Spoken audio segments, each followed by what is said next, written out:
All right, in example 3, it gets a little bit more complex because I see that my absolute value is not by itself.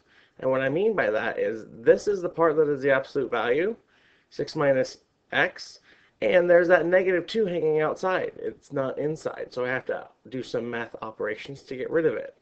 So this is negative 2 times this absolute value. So we are going to divide by negative 2 to everything.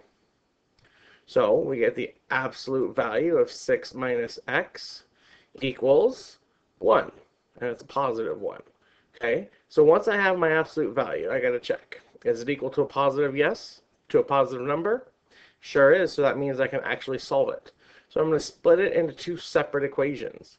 So again, we're going to take this part that's the same, 6 minus x, 6 minus x. Then we're going to equal it to the same and the opposite. So the same is 1, and the opposite is negative 1. Then we solve for x.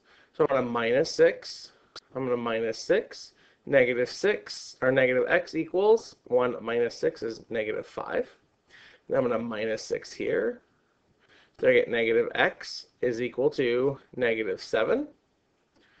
All right, and I divide by negative 1, divide by negative 1, so x equals 5. Then I divide by negative 1, divide by negative 1, so x equals 7. So my answer is x equals 5 and 7.